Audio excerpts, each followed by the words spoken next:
Eh bien salut à toi. Chez Nintendo on connaît depuis longtemps la recette pour faire des jeux qui marchent. La preuve avec ce Pokémon Puzzle Challenge qui a tout pour faire un carton auprès du public de la Game Boy Color. Il suffit pourtant de pas grand chose. Une pincée de Pokémon, une bonne louche de fun, une once de réflexion et d'humour, et le tour est joué. Sorti en 2001, ce Pokémon Puzzle Challenge est en fait une simple adaptation de Pokémon Puzzle League sur Nintendo 64.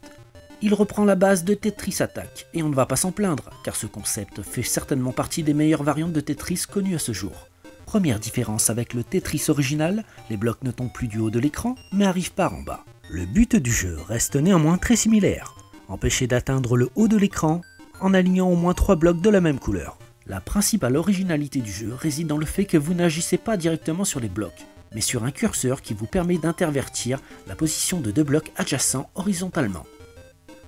À vous donc d'être suffisamment rapide pour modifier au mieux la configuration des blocs en repérant les différentes familles de couleurs, de manière à anticiper les réactions en chaîne et engranger un maximum de bonus. Très riche en possibilités, le jeu devient rapidement très prenant et l'on se surprend à paniquer lorsque l'on voit le mur monter inexorablement sans que l'on parvienne à suivre le rythme. Là où le jeu prend toute sa dimension, c'est lorsque l'on joue face à un autre adversaire qui fait tout pour vous causer le maximum de problèmes en vous envoyant des blocs par-dessus votre mur.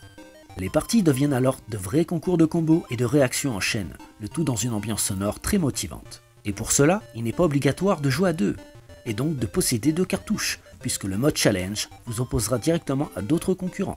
Les joueurs les plus tranquilles, qui aiment jouer sur la durée, pourront eux se rabattre sur le mode marathon, qui consiste à réaliser le meilleur score possible sans limite de temps.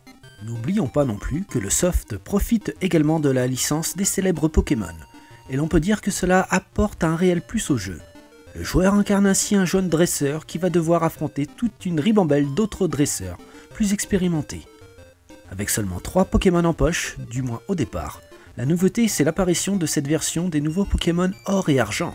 On débute donc l'aventure avec Germignon, Hérissandre et Caeminus, que l'on pourra utiliser à tour de rôle pour vaincre ses adversaires. Le type de Pokémon choisi n'influe pas vraiment sur le déroulement de la partie, et chaque nouvelle partie vous autorise à recommencer là où vous avez échoué, avec tous vos Pokémon.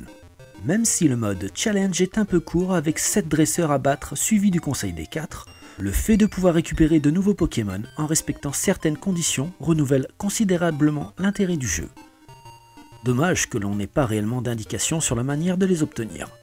Le jeu renferme également un mode puzzle classique mais toujours aussi efficace. Si les tableaux sont très simples au départ, vous aurez par la suite à faire face à de vrais casse-têtes. Pokémon Puzzle Challenge rassemble donc tous les ingrédients pour être un bon Tetris-like. Le jeu convient à merveille à la console portable. Et c'est ainsi que s'achève cette vidéo. Si vous voulez en découvrir d'autres, passez sur la chaîne. Et je vous dis peut-être à une prochaine. Salut!